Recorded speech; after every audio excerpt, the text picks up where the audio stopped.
ইচ্ছাপূর্বক বীর্যক্ষয়ের নিবারণ হল দৈহিক ব্রহ্মচর্য।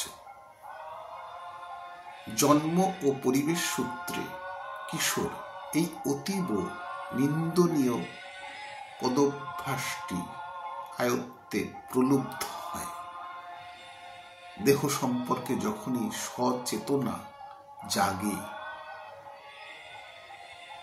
তখন থেকেই দেহ হতে কোনো তরল সুখ লাভের পদভ্যাস যাতে দানা না বাঁধে সে বিষয়ে সচেতন করে তোলার জন্য কিশোরের উপযুক্ত উপদেশ ও প্রশিক্ষণ গ্রহণ প্রয়োজন। জোয়ারের জলে একটা উপযুক্ত উপদেশ, জোয়ারের জলে একটা উচ্ছ্বাস ও আবিলতা আছে। কিশোরের মধ্যে যৌন চেতনার উন্মেষও সেই রকম। এই বয়ঃসন্ধিক্ষণে পদভ্যাসটি হস্ত মৈথুনাদির আকারে যাতে অভ্যাসে না আসে, তার জন্য কিশোর সহ সকলের সচেতন ও চেষ্টিত হওয়া প্রয়োজন। একবার গড়ে উঠলে এই পদভ্যাসটি সহজে যায় না। অতি দীর্ঘ যত্নপূর্বক প্রয়াসের ফলে এটি ক্রমশ নিবারিত হয়। বারবার ব্যর্থ হলেও সংকল্পকে দৃঢ়মূল করতে হয়। হস্তপদাদির বিভিন্ন অঙ্গ প্রত্যঙ্গে তীব্র অনুজ্ঞা শক্তি প্রেরণ করতে হয়, যাতে তারা কদর্য আসক্তিতে লিপ্ত না হয়। আর সঙ্গে সঙ্গে পরমেশ্বরের পায়ে আকুতি মিনতি জানাতে হয়, প্রভু তুমি আমার ভিতর থেকে ইচ্ছাপূর্বক বীর্যক্ষয়ের রুচি দূর করো, আমাকে ব্রহ্মচারী করো। ব্রহ্মচর্য একটি অখণ্ড জীবন চর্চা। দৈহিক ব্রহ্মচর্য তার একটি অংশ বিশেষ মাত্র। ব্রহ্মচর্যের সাধনা অন্যান্য দিক থেকে ঠিক ঠিক আরম্ভ করলে সাধকের পক্ষে দৈহিক ব্রহ্মচর্য অনায়াসসাধ্য হয়। অনেকের জীবনে কঠিন রোগ ভোগ বা কঠিন কোনো মানসিক আঘাতের ফলে ইচ্ছাপূর্বক বীর্যক্ষয়ের পদভ্যাস চিরতরে স্তব্ধ হয়ে যায়।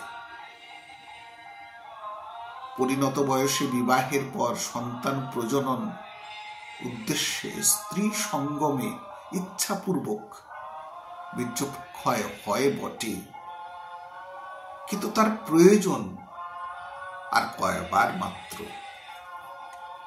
তাতে অখণ্ড ব্রহ্মচর্য খণ্ডিত হয় সন্দেহ নাই। কিন্তু ওটুকু বাদে দম্পতির আগে পরেকার সমগ্র জীবনব্যাপী ব্রহ্মচর্য ও সংযমের প্রয়াস পুরুষ ও নারীর জীবনে ব্রহ্মচর্যের সুগভীর প্রসাদ বিতরণ করে। উপকুরবান ও নৈষ্ঠিক ব্রহ্মচারী। বৈদিক যুগে ব্রহ্মচারী বলতে গুরুগৃহে বাসকারী, বেদাধ্যায়ী, বেদ অধ্যয়নশীল ছাত্রদেরই বোঝাতো। গুরু সেবা, বেদ অধ্যয়ন ও বীর্য ধারণ পূর্বক সংযত জীবনই ছিল তাদের বৈশিষ্ট্য। এভাবে 9 থেকে 21 বৎসর পর্যন্ত মোট 12 বৎসর গুরুগৃহে বাস করে সমাবর্তন অন্তে যারা গৃহে ফিরে বিবাহাদি কর্মে গার্হস্থ্যাশ্রমে প্রবেশ করতেন তাদের বলা হতো উপকুরবান ব্রহ্মচারী। অর্থাৎ এরা হলেন সংযত গৃহী জীবনযাপনকারী এবং সন্তানোৎপাদন ভিন্ন বীর্যক্ষয় থেকে নিজ দিগকে সযত্নে নিবৃত্ত রাখতেন। অধিকাংশ আর্য ঋষিরা এই শ্রেণীভুক্ত। এছাড়া যারা সমাবর্তন অন্তে আর গৃহে ফিরতেন না, পরন্তু আমৃত্যু বীর্য ধারণ পূর্বক কঠোর সংযত সন্ন্যাস বা বৈরাগ্যময় বা একান্ত জীবন যাপন করতেন, তাদের বলা হতো নৈষ্ঠিক ব্রহ্মচারী। এরা ছিলেন সর্বদা মুনি সম্প্রদায়ভুক্ত। বর্তমান যুগেও মোটামুটি এই ধারাই বজায় আছে। সংযত সদাচারী গৃহীদের বলা হয় খণ্ড ব্রহ্মচারী, আর আমৃত্যু জীবন ধারণ পরায়ণ সাধু সন্ন্যাসী সন্ত ব্রহ্মচারীদের বলা হয় নৈষ্ঠিক ব্রহ্মচারী বা অখণ্ড ব্রহ্মচারী। অনিচ্ছাপূর্বক বীর্যক্ষয় যা স্বপ্ন দোষে ঘটে তা প্রায় স্বাভাবিক ব্যাপার। শ্রীরামকৃষ্ণদেবের ভাষায় ওটা ভাতের দোষ। স্বামী স্বরূপানন্দ পরমহংসদেব বলেন ওটা দেহের এবং অন্ডকোষের স্বাভাবিক ধর্ম। ওটাকে কোনো বাহ্য বা কৃত্রিম উপায়ে নিবারিত করা বাঞ্ছনীয় নয়। অবশ্য সাধনা করতে করতে এই ক্ষয় ক্রমশ নিয়ন্ত্রিত, পরিশুদ্ধ, স্থিমিত এবং পরিশেষে স্তব্ধ হয়ে আসে। অবশ্য সাধনা করতে করতে এই ক্ষয় ক্রমশ নিয়ন্ত্রিত, পরিশুদ্ধ, স্থিমিত এবং পরিশেষে স্তব্ধ হয়ে আসে। শুক্রকণিকার মাহাত্ম্য। বীর্য বা শুক্র, সিমেন হল দেহের সারভূত পদার্থ। এর অপর নাম বিন্দু, ব্রহ্মবিন্দু, রেতহ, সোম, অমৃত ইত্যাদি।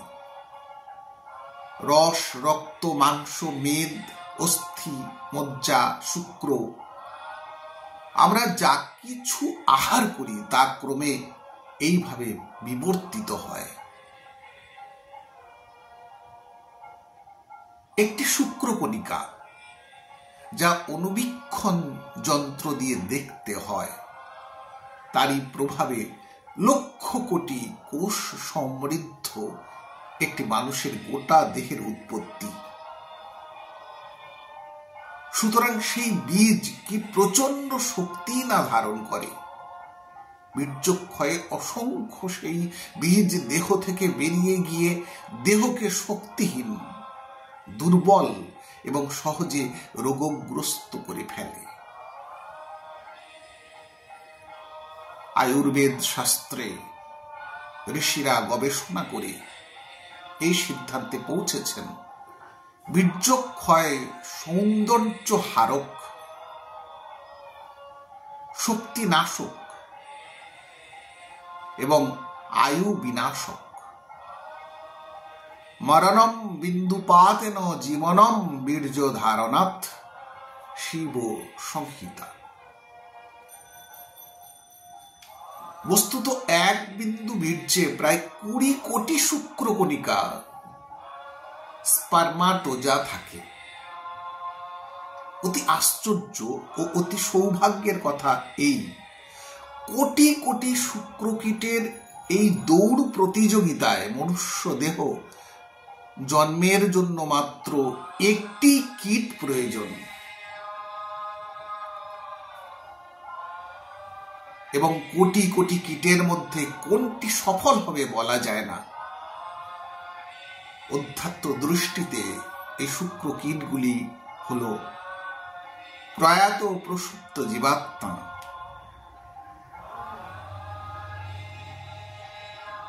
যারা পূর্বজন্মের জন্য অপেক্ষমান। এরকম কয়েক শত কোটি শুক্রকণিকার মধ্য হতে শুধুমাত্র কোনো একটি মাত্র স্ত্রী দেহের ডিম্বাণুর সঙ্গে মিলনে মাতৃগর্ভে এই মনুষ্য দেহের প্রথম সূত্রপাত ঘটায়। অনর্গল বীর্যক্ষরণে কোন কোন পুরুষের বীর্যে দুর্ভাগ্যক্রমে এই শুক্রকীট থাকে না, ফলে এরা নিঃসন্তান হয়। ইচ্ছাপূর্বক বীর্যক্ষয় সর্বনাশা অন্তত দুটি কারণে। এক, ব্যক্তির ইচ্ছা ক্ষয়মুখী, দেহ সুখ লোভী ও অভ্যাসের দাস হয়। দুই, পদভ্যাস ক্রমশ বৃদ্ধি পেতে পেতে ব্যক্তি নিয়ন্ত্রণ হারিয়ে ফেলে এবং পরিণামে সে নানা প্রকার কঠিন দৈহিক ও মানসিক ব্যাধিগ্রস্ত হয়। বীর্যক্ষয় আপাত মধুর, পরিণামে বিষবৎ। বীর্য ধারণ আপাত কষ্ট করে, কিন্তু পরিণামে অমৃত স্বরূপ। বীর্যক্ষয়ে দেহের যে আপাত সুখ, বীর্য ধারণে দেহের ভিতর তার চেয়ে অনেক বেশি সুখের আস্বাদন ঘটে। আমরা মল ত্যাগ করি কারণ তার ফলে দেহ রোগ মুক্ত হয়, ক্ষুধার উদ্রেক হয় এবং আহার্য রসালো মধুর বলে অনুভূত হয়। মলত্যাগ রসাস্বাদনের কারণ। সেরকম বীর্য ধারণের মধ্য দিয়ে যে ত্যাগ ও কৃচ্ছ সাধন, তা অন্তিমে আমাদের দেহের মধ্যে অনির্বচনীয় রসাস্বাদনের ক্ষেত্র প্রস্তুত করে। দেহের অণু পরমাণুতে কোটি রমণ সুখের আস্বাদন হয়। শ্রীরামকৃষ্ণ ব্রহ্মচর্যের দেহগত পরম লাভ এটি। বীর্যক্ষয়ে যতটা সুখ বীর্য ধারণের সুখ তার থেকে অনেক অনেক বেশি। ক্ষয় করলে হারিয়ে যাওয়ার একটি অনিবার্য বিষাদ আছে, ধারণ করলে পরিপূর্ণতার একটি মহাপ্রসাদ দেহ মন প্রাণকে সর্বদা স্নিগ্ধ ও সতেজ রাখে। সুখই যদি লক্ষ্য হয়, তবে বুদ্ধিমান ভোগের মধ্য দিয়ে সুখ কদাচ অন্বেষণ করেন না, কারণ তিনি জানেন ভোগ পয়মুখম বিষকুম্ভম। তাই উপনিষদের মহতি বাণীকে মহামন্ত্র করে তিনি পথ চলেন। তেন তত্তেন ভুঞ্জিথা। বিষয় বা বস্তু ত্যাগেরই মধ্য দিয়ে ভোগ করতে হয়, আঁকড়ে ধরে বা আত্মসাৎ করে নয়। দেবতা এভাবেই ভোগ করেন। আসক্তি কাম গন্ধ বিবর্জিত সেই ভোগ, যা অতি সূক্ষ্ম এবং অতীন্দ্রিয় গ্রাহ্য। যে ব্রহ্মচারী এভাবে ত্যাগের মধ্য দিয়ে ভোগে অভ্যস্ত হন, তার দেহ মন প্রাণে অচিরে এক অক্ষয় প্রসাদ, প্রশান্তি এবং পূর্ণতা নেমে আসে।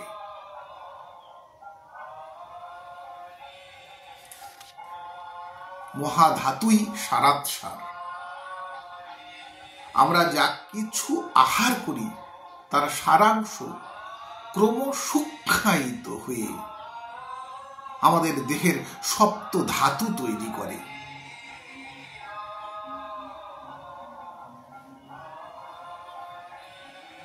এক রস, 2 রক্ত, 3 মাংস, 4 মেদ, 5 অস্থি, 6 মজ্জা, 7 শুক্র। অসার অংশ বাহ্য, প্রস্রাব, ঘর্ম ইত্যাদির আকারে দেহ থেকে বেরিয়ে যায়। ফলে দেহের সারাংশেরও সারাৎসার হলো শুক্র বা বীর্য। 1 বিন্দু শুক্র তৈরি হতে প্রায় 500 গ্রাম রক্তের প্রয়োজন। যেমন 1 গ্রাম ঘি তৈরি করতে প্রায় 25 গ্রাম দুধের প্রয়োজন হয়। সর্বোত্তম দেহসার থেকেই সৃষ্টি বীজের সম্ভাবনা ও উৎপত্তি। এটি হলো জগৎ স্রষ্টার অভিলাষ ও পরিকল্পনা। সুতরাং বীর্য যে দেহের সর্বাপেক্ষা মহার্ঘ এবং সারভূত নির্যাস ধাতু, এ ব্যাপারে কোনো সন্দেহ নাই। ব্রহ্মচর্য বিজ্ঞান, গীতা প্রেস। সবাই ভালো থাকুন, সুস্থ থাকুন, সুন্দর থাকুন।